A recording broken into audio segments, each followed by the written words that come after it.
what we're going to do tomorrow. We are reaching the end of a beginning. We are, we will leave with our hearts full and with also a number of tasks to be done.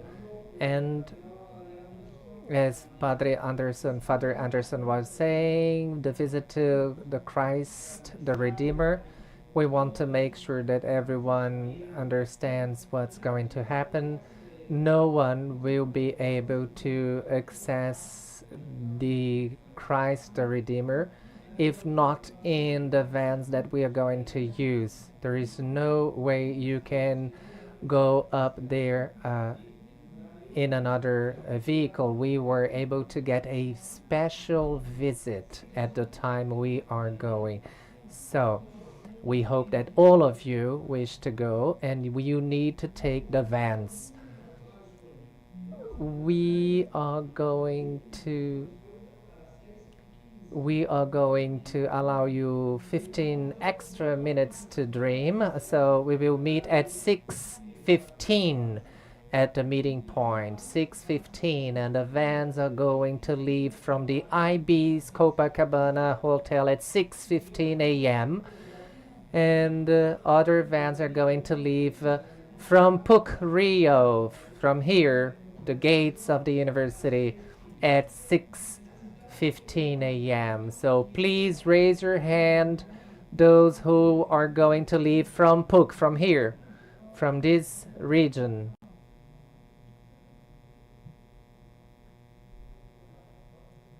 So repeating, raise your hand if you are going to leave from this region, from PUC.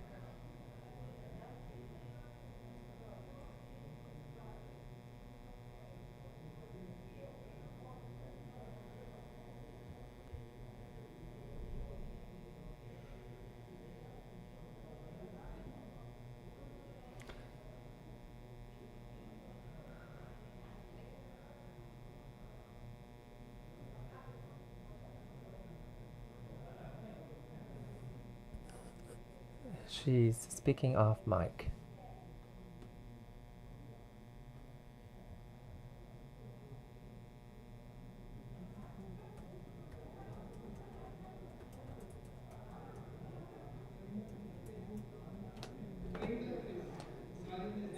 "33 people are going to leave from PUC, but some people are not here. You cannot change your mind. Those that told us they're going to leave from PUC Hill need to leave from PUC Hill, okay? So at the entrance gate of the university.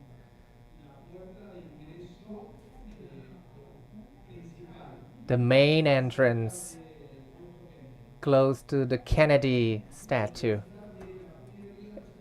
PUC Rio University is putting a lot of effort for to organize this visit tomorrow. So please do not change your place of departure.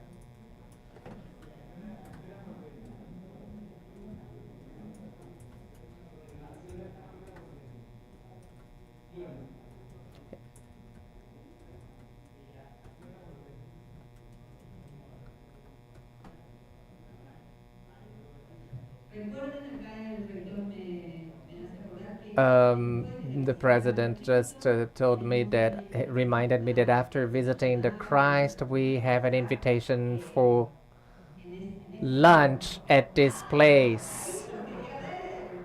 Yeah. Okay, that's what you wanted to see. Okay, very well. Who are going to leave from PUC? Ah, okay. If you haven't raised your hand, and then you realize that it would be convenient for you to depart from PUC, you just let us know, okay? But as fast as possible. Another important thing, the cultural activity tonight will start at 5 p.m. from 5 to 7 p.m. here. A school of samba will be here.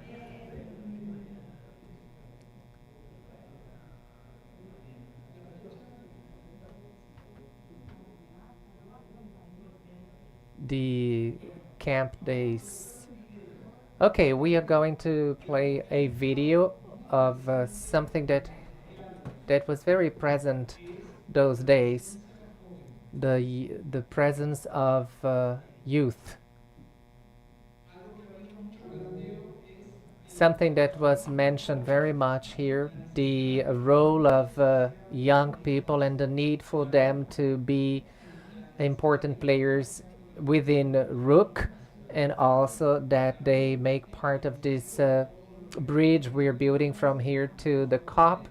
And of course, with the help of Rook and all presidents and rectors of universities, we were able to organize the first youth camp. And I say the first one because at that point, the Universidad Mayor de from San Andres, Bolivia, decided that they would like to organize a second Rook camp in the Bolivian Amazon region.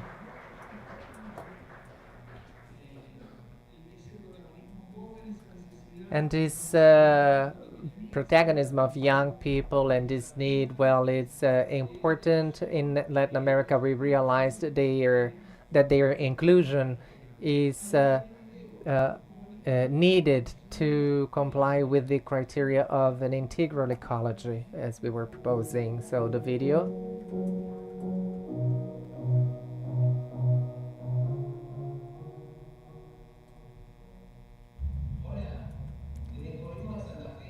Hi, since we came back from Santa Fe, we invited our peers to join us so that together we can do more. During this past month, we started to separate waste, and then we created this composting unit in which we are going to treat organic waste. And here at the National San Martin University, I wish that university can really back us and in our practices, and they support us in our actions, and everything we do invites us to think of how we are leading our lives. And so I hope there is room for dialogue and reflections, and through these activities we should raise the awareness among young people so that they understand that the environmental crisis is also an educational crisis or something related to society. So in the face of the environmental and social crisis, um, we cannot do nothing. We have the power as young people to build a just and sustainable future. I come from Guatemala, and I I would say that it is a call to action. We are young and we should act because together we are able to um, change, to make a change. Well, I am part of Rook, and as a young person, we are concerned with the problems that we see in the world, and we are aware of being part of the problem, and now we want to be part of the solution. I come from Del Gran Rosario University, and as students, I think it is important uh, to seize these opportunities to be able to cause a real impact. Well, I come from Salta, the Catholic University of Salta, and at Rook, thanks to Rook, we were able to present some actions, and I would like to thank them for the opportunity they gave us. Uh, Hello, I'm Ana Torres. My name is Augustine. I study political sciences, and as young people, we are concerned with the way society is evolving, and we are concerned with the environment and our common home. As students, we expect that universities form future professionals that are more aware of this reality, and of course, establishing networks and working as Pope Francis invited us to do in order to build a better world. And we want to share many things, Naila Aureliano, and we would like to participate in those actions. As young people, we are able to help build these initiatives, and today we invite you to join us. I'm come from the La Plata Catholic University, and universities should show us a sustainable pathway, and we should promote environmental awareness.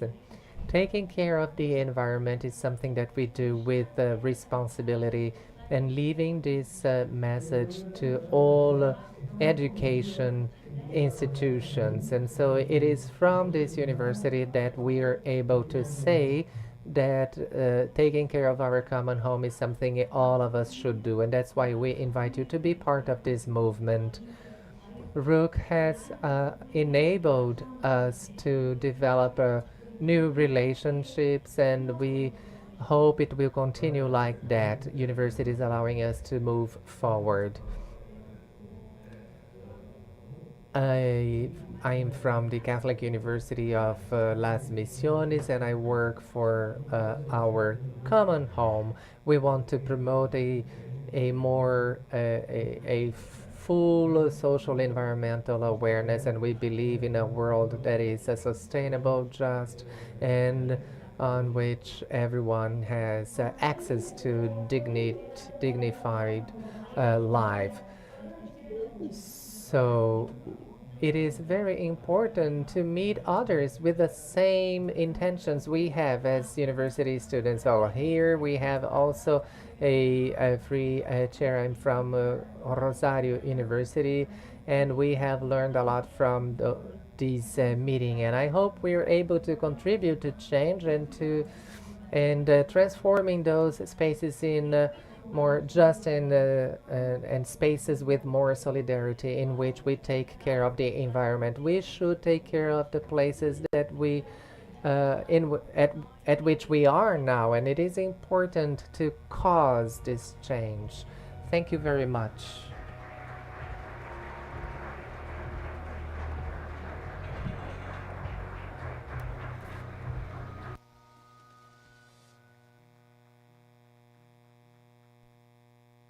Refuerzo esta idea de que fueron ellos mismos.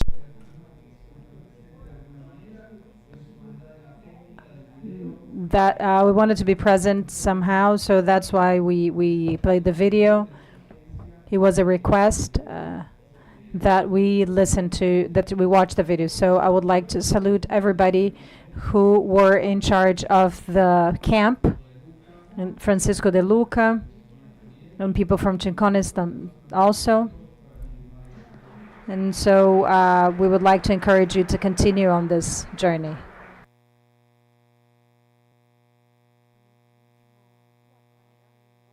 De este congreso. So, the path to follow from Rio to Belem. I would ask now Juliano Asunsam from PUC Rio to come here, and also Luis Gonzalez from Boston College, and Carlos Greco from the National San Martin University from Argentina to come to the stage for this round table.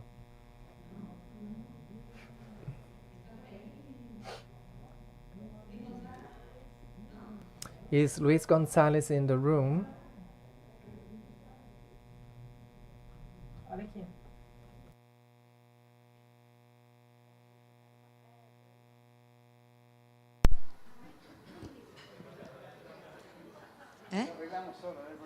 ¿Sí? ¿Se arreglan solos? Vamos con esa.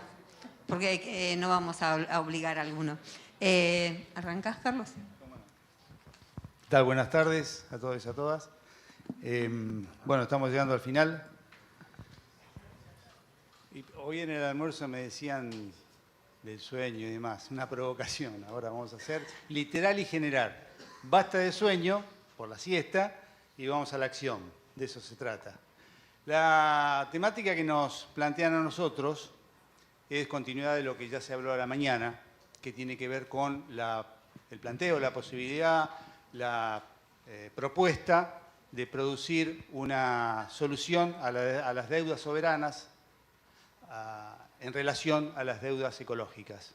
Ese es el título. Y a mí me interesa, como, bueno, nosotros somos académicos, intentamos darle fundamento conceptual, fundamento técnico a las propuestas que hacemos. We try to. I'm sorry, there was a problem here. Now you can hear me. Okay. So I am going to give you some definitions, and then we are going to move to the proposals. It will be very brief, and we are going to speak in historical, conceptual, and statistical terms. We now have a coordinator, a moderator. Okay, wonderful. Would you like to say something? First of all, I would like to say thank you very much for your attendance, and I'm sorry I was late. And all of this was prepared so that no one needed to prepare anything. So, and this makes it easier to run the activity. So let's suppose that you were dreaming. If we speak of public and sovereign debt, in order to technically understand it, it is the result of the commitments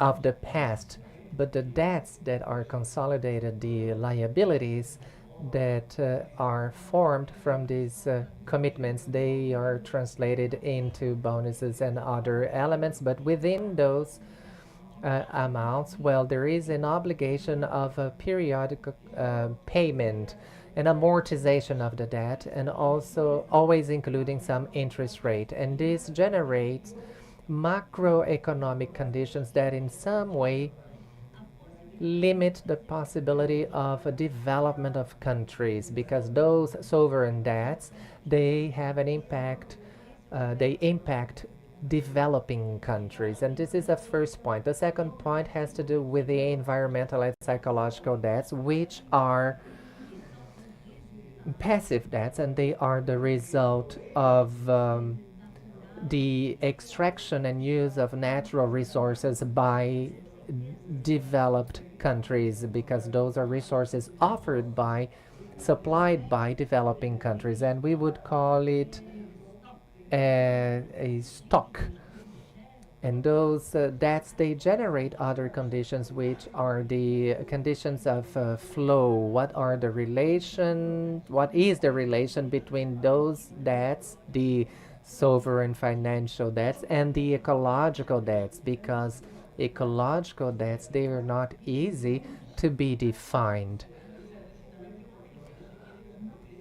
Also, they are difficult to determine physically, because we do not wish to, let's say, provoke this compensation. Usually what happens is that those that are in debt, actually, they also the debtors are also creditors, and this generates some liabilities, and there is an obligation of compensation. So what we would like to propose is that there should be compensation, and this requires the specification or determination of those environmental liabilities and the compensation through flows. And these flows are related to the condition of financial liabilities, because the possibility of development is something that constrains them. At the origin, financial debts were created to generate possibilities of development. Any debt that a sovereign country may contract needs to generate the necessary conditions of infrastructure and knowledge for the country to develop. And so also the possibility of applying the knowledge, and this is creating the possibility of developing.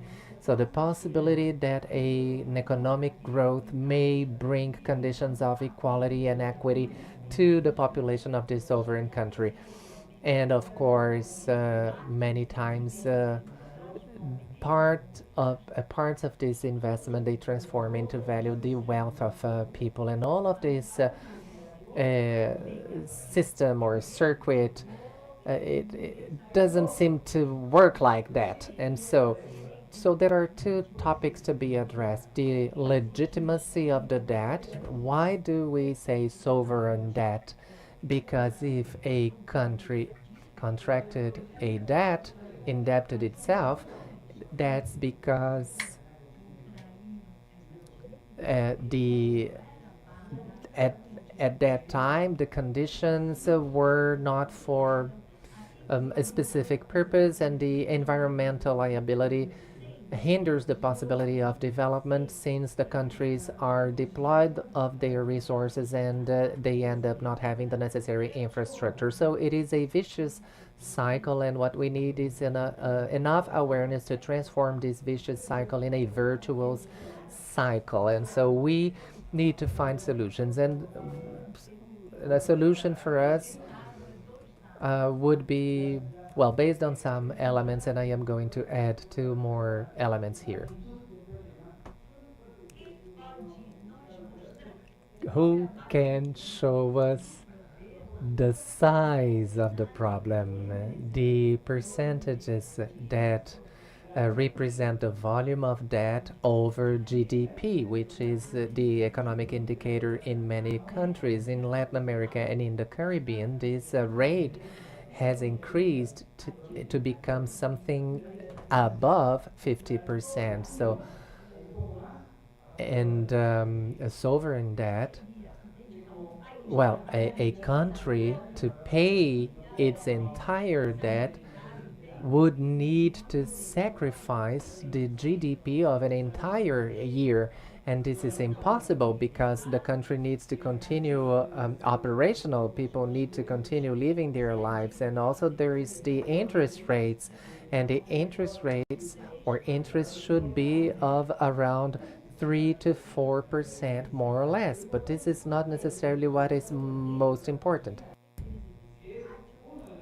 Which is one of the most important ends towards with which the tax resources are directed to, considering that those resources in the United States, in the Caribbean, in the American and the Caribbean, the load has been increasing in the last decade. The impact of interest rates has gone from 43 to 63%.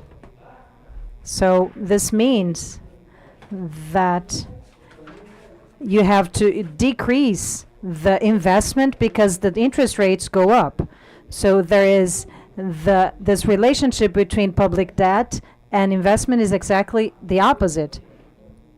So this is interesting, but at the same time harmful, because less resources go to social ends and less development because even though there is growth, this growth does not reflect in the social causes, because you concentrate wealth in people who already are rich. So in general terms, that's what happens. In particular terms, one of the most important chapters is education, and that's our role in terms of development, because one of the main points of development in the countries comes from a theory of human capital, which is that development after World War II has to do with all the investment in higher education is an investment in education. So when it comes to social benefits,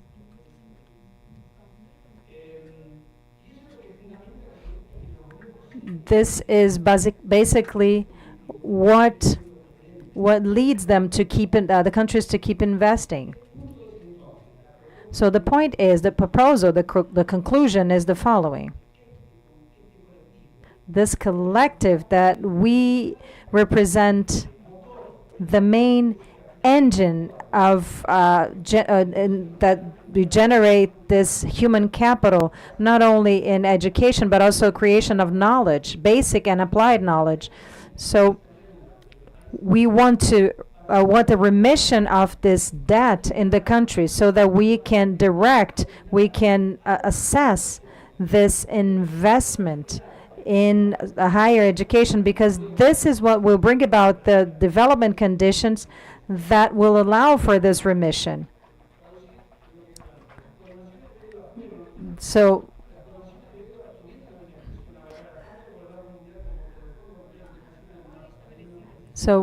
these were established by the World Bank and the IMF, and we can retrieve this experience.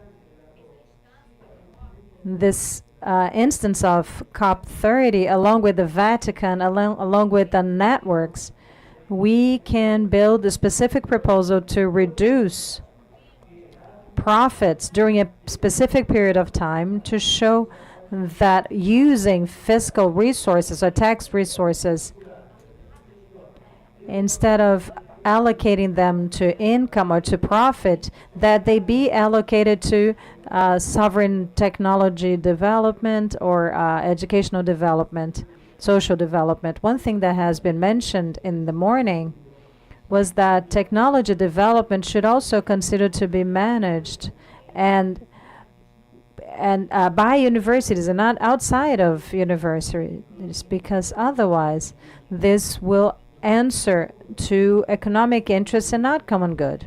So if these funds or if these resources are allocated instead of interest rates but to social investment, this is a valid formula that makes sense and allows us to remiss this, the remission of this debt. Thank you very much. Now I'd like to give the floor to Professor Giuliano from the Department of Economics here at PUC-Rio. I can't speak Spanish. I think this is something that is missing in my training, but I'm going to speak Portuguese. My presentation is very much aligned with what Carlos just mentioned, but from a slightly different perspective, and I would like to start, use as a starting point, some excerpts from what Pope Francis said, and we watched the video on Wednesday. In this video, he talked about joining head, hands, and heart. And yesterday, Minister Marina Silva, she said that COP30 should be an implementation COP. And I think this is a very important perspective, especially for a forum such as this, because as universities, we can use the head much more than we can use our hands. So I think that in this path from Rio to Belem, I think it's very important that we pay attention to our hands and maybe use our feet to remove some things from our way. And in trying to produce something that is more concrete, there is an element that I believe is very important. We need to think about the ecological aspect that is connected to COP more directly, the climate change. The environmental agenda is very broad, so I'm going to try to make a connection with all the different debts, the climate debt, the sovereign debt, more in the direction along the same lines as Pope Leo XIV talked about in the video, as a continuation of Laudato Si from Pope Francis. And I'm very happy to have this discussion here at PUC because I had the joy of receiving a Laudato Si award, a medal, and it's a pleasure to talk to such a qualified audience. I think that the starting point for us to understand the connection between these 2 points is understanding that climate crisis was created by rich countries and it will be most felt by poor countries.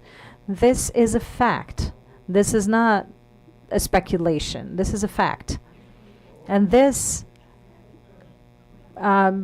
shows a very interesting perspective, especially if we think about justice. Because when we look at data, we see that there is a very clear and strong correlation between per capita GDP and the development. But the thing is, economical development is closely associated to fossil fuels, the use of fossil fuel. The way you develop economically was fossil fuels, and this fossil fuel use has as a side effect the accumulation of greenhouse gases in the atmosphere, which is a causal factor for climate change. And those countries who did not benefit from this process, such as much as developed countries, are now in a situation in which they need to make their societies and their economies prosper in an environment in which you have very little space to accumulate more greenhouse gases in the atmosphere. So this is the nature of the climate debt, because rich countries, they took over this atmosphere carbon budget, and then there's no room left for the developing countries. So that you have an idea, if you consider US and Europe together, the set of countries responds to 10% of the world population, and they used up 1/3 of the greenhouse gas space that we have in the atmosphere. We're talking about 700, 800 million inhabitants that consumed 30%, that are responsible for 30% of the emissions in the atmosphere. If we consider countries such as India, that have per capita GDP way lower than the United States, with a population that is almost twice the population of the US and Europe together, and needs to develop, we're talking about an issue that is related to ethics and justice. And this is not trivial at all. So I believe that in this context, it's important for us to try to frame this discussion about sovereign debt and climate debt.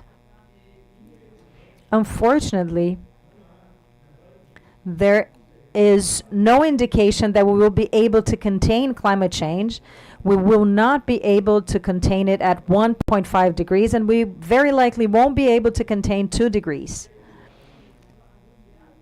And those countries who are poor, and many of which are under very strong financial stress, they have very little capacity to absorb the changes that are going to happen and the change in the frequency of extreme events.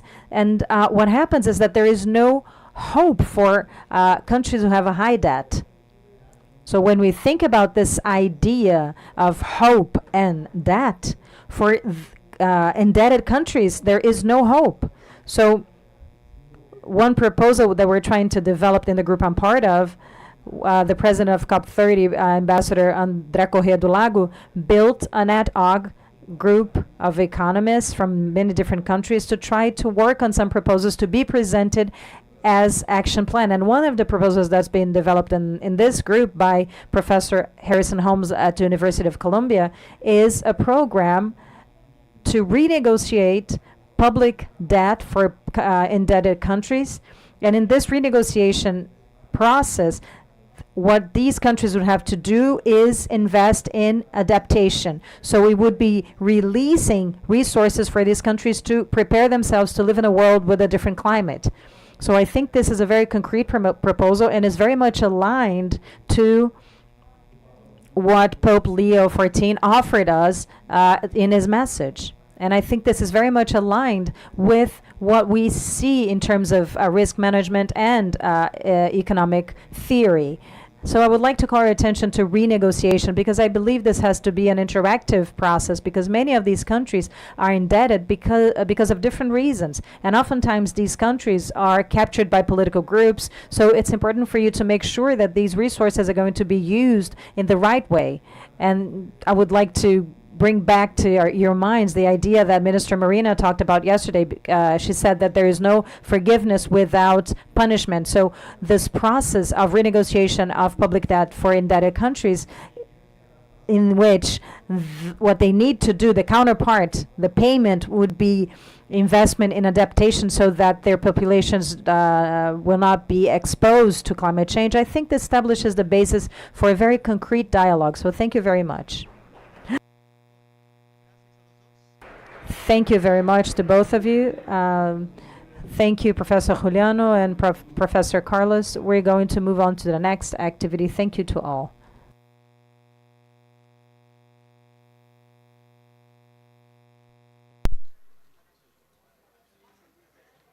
Hola.